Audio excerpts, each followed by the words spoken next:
Yo, what's up guys? This is Wormpal, the coach of the Stavanger Vikingvolts. Today I am bringing you my Week 2 team builder for Season 2 of the GCL. For this week's battle we are playing against Canadioryan, the coach of the Calgary Castforms. He's a really cool guy. Check out his YouTube channel, link to that is in the description. He is also the host of this league, and he is the person that sniped my Mega Venusaur, and I'm still angry / sad about that. So to get revenge, I have nicknamed all of my Pokemon the names of the Pokemon that was sniped from him. Or not all of them were snipes, but Pokemon that I know he wanted but didn't draft. So as you can see here, we have Volcanion, Crocodile, the Lawn. He had Rotomo in Season 1, and that is the nickname he used for that. And I think he also wanted Rotomo this season. And then we have Mega Aggron, Nihilego, and Tapu Koko. So Ryan's team consists of Hoopa Unbound, Celesteela, Blacephalon, Mega Venusaur, Terrakion, Hydreigon, Sylveon, Cresselia, Virizion, Cloyster, Cryogonal, Aselgor, and Rhydon, and he drafted the Psychium C for his Sea Crystal. That I think he will mainly use for stuff like Hoopa Unbound and Blacephalon. So overall, a really scary team with some really good wall breakers.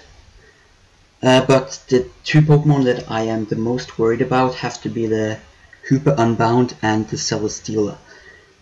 Hoopa Unbound because it just deals so well with my team, and it is one of those Pokemon that you just can't really have a dedicated switch into, because it's just impossible to counter that Pokemon. I believe it has a base attack of 160 and base 170 special attack, so it's one of the best wall breakers, or maybe even the best wall breaker in all of Pokemon. So that's why I just have to predict very well or sack something whenever he switches his Hoopa in.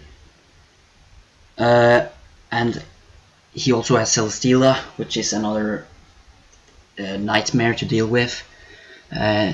Celesteela only has two weaknesses, which are Fire and Electric, and none of my Fire or Electric types switch freely in against the Celesteela.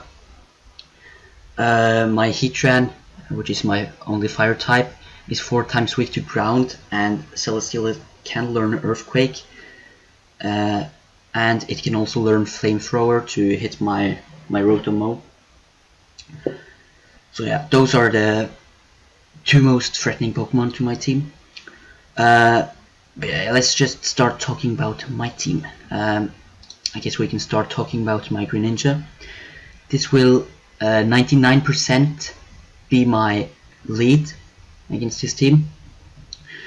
Actually, I should also mention that I think the biggest weakness with Ryan's team is that he really lacks hazard removal. I believe the only hazard removal he has is Rapid Spin on Cloyster and Cryogonal, which gets both Rapid Spin and Defog. So I think he has to bring one of those.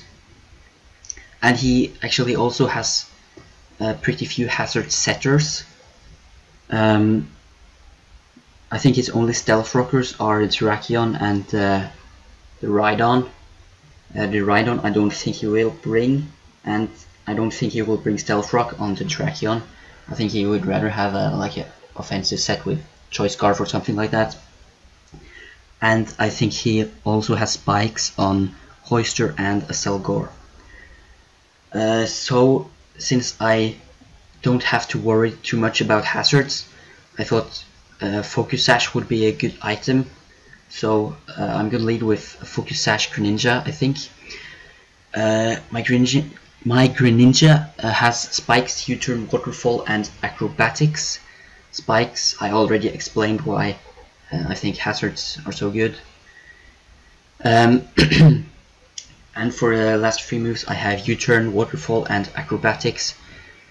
Those 3 moves hit his team actually pretty hard. Like his Hoopa Unbound probably dies to U-turn. Blacephalon, I'm sure, dies to Waterfalls. Acrobatics, of course, kills Virizion and deals really well with the Mega Venusaur. So my plan is to just lead with Greninja, hopefully force something out, and then set up a layer of spikes, or maybe even 2 layers. And you may also notice that I have 0 IVs in HP, defense, and special defense, and a hasty nature which lowers defense. That is because I actually want him to break my sash, so I get the acrobatics power boost. So yeah, that's Greninja, or Crocodile. Let's move on to Heatran. Heatran is my second hazard setter with Stealth Rocks. It also has Toxic, Flash Cannon, and Fire Blast leftovers as an item.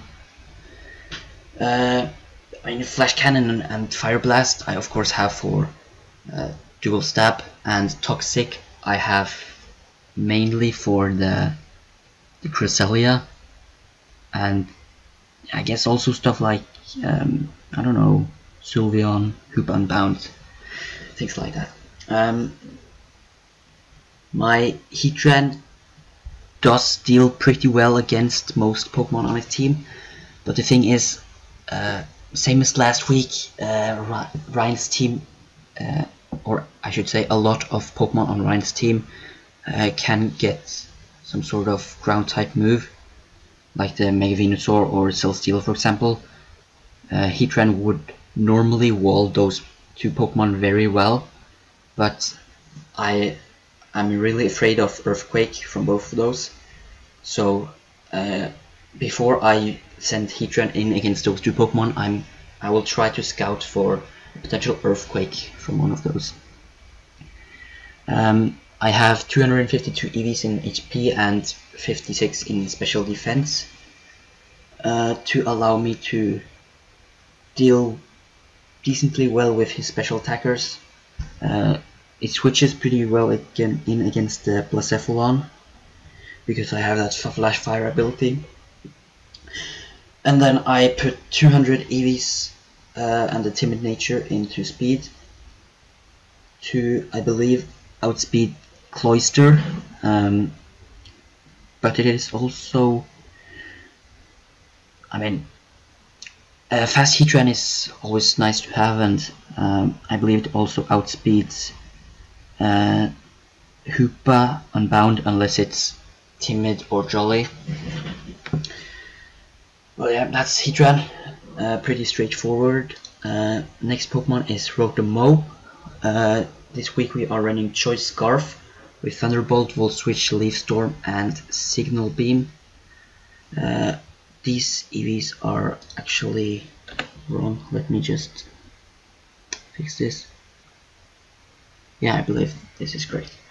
I have 208 EVs in speed with a Timid Nature to allow me to outspeed Scarfed Hoopa, and that's also why I have a Choice Scarf, to not get swept by like Scarfed Hoopa or Terrakion or a Selco or something like that. This will probably also be my main switch in against the Celesteela. It has the Levitate ability, so if he tries to Earthquake my Heatran, I just switch into my Rotom and take no damage from the Earthquake. And then I just like Volt Switch or something, or Thunderbolt if I know it kills. And his only ground type is the Rhydon, which is 4 times weak to grass, so I don't think he will switch that in against my Rotom, even if he has it. so I'm pretty free to just volt switch every time I send this in. Well, I never know what to say about Rotom. Let's just move on. Next Pokemon is Mega Altaria with Roost, Body Slam, Roar, and that is not supposed to be Heal Bell. I want to run Toxic.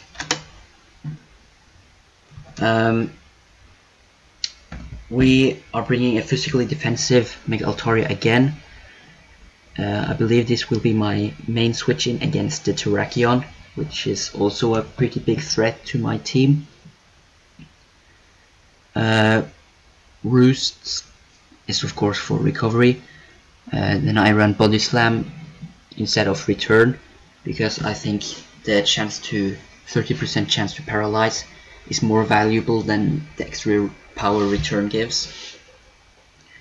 Then I have Roar, just to get some extra hazard damage, or if my Mega Altaria has a bad matchup against the other Pokemon, I can just roar it out. And the last move is Toxic.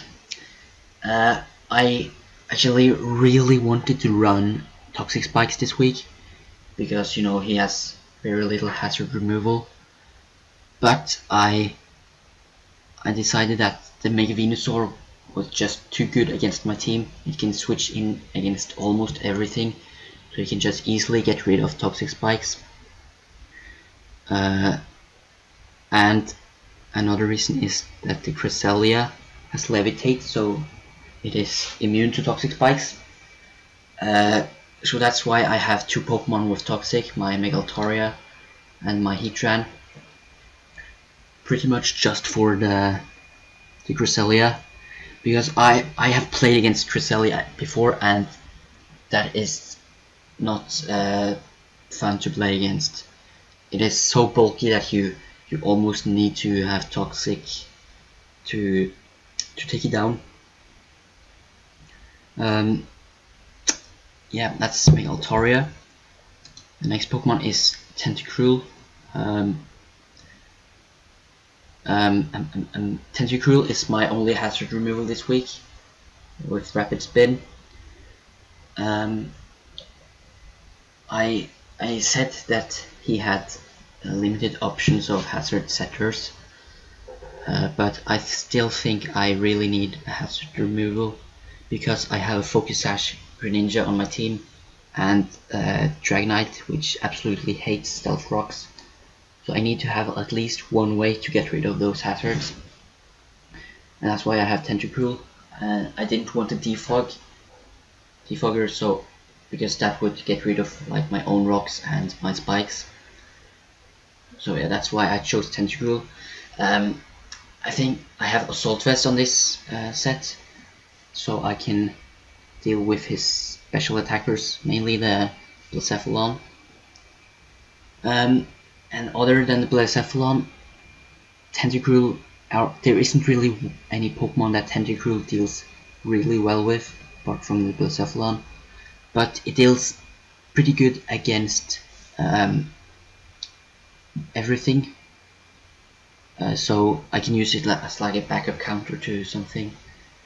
So let's say, for example, my Mega Altaria is dead. I can use Tentacruel as a backup counter to his Terrakion.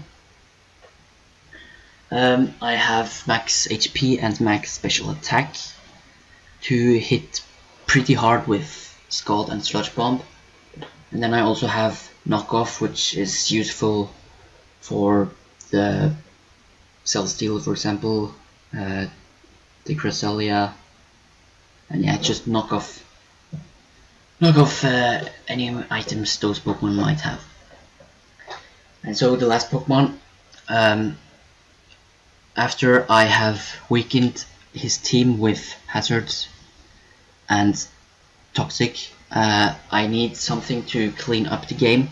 So for that I chose Dragonite. We are running Dragon Dance, Iron Head, Thunder Punch and Fly with the Power Herb. so I can get my fly in one turn instead of having to wait 2 turns. So that way it will be like a mini supersonic sky strike. I have max attack with adamant nature and 148 EVs in speed. So after a dragon dance, I think I outspeed everything except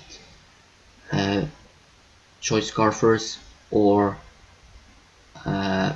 Aselgor, and I one-shot almost everything after +1, where I at least one-shot everything that that I need to get rid of. So I have the moves Iron Head, Thunder Punch, and Fly. Iron Head is to hit the Sylveon and the Terrakion for super effective damage. Thunder Punch is mainly to hit the Celesteela and also the Cloyster.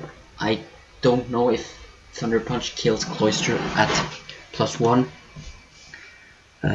And I know that it doesn't kill Celesteela, but Celesteela can't really do much to my Dragonite, so it's not really a big problem. And then I of course have the Power Herb Fly for the Mega Venusaur, and also for the Virizion if, like, let's say the Mega Venusaur is already dead, or if it didn't bring it, something like that. And the Hoopa Unbound I think dies to an Iron Head because it has trash defenses, and Blacephalon has even trasher defense, so I think it dies to a Thunder Punch. And then I just put the rest of my EVs into special defense. And I should also say that Dragonite I think is the only Pokemon that can switch into his Mega Venusaur without having to worry about getting hit by a super effective move, because all of my other 5 Pokemon are weak to either ground, grass, or poison, and I think he will bring Mega Venusaur with a move of those 3 types, let's say Earthquake, Sludge Bomb, and Giga Drain, and maybe like Synthesis or something.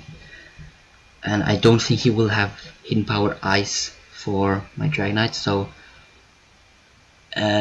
if I have this in against my Mega Venusaur, I can also just set more Dragon Dances on it instead of using Fly. But yeah, that is the team we are bringing for this battle. I am supposed to play Ryan as soon as I finish recording this team builder. The 6 Pokemon I think he will bring are the Hoopa Unbound, the Celesteela, and the Mega Venusaur are 100% coming. And the last 3 Pokemon I feel like could be pretty much anything, but I would say maybe the Sylveon, the Terrakion, and for the last Pokemon I think he has to bring either Cloyster or Cryogonal for the hazard removal. So yeah, I hope you enjoyed the video, and I will see you in the battle. Goodbye.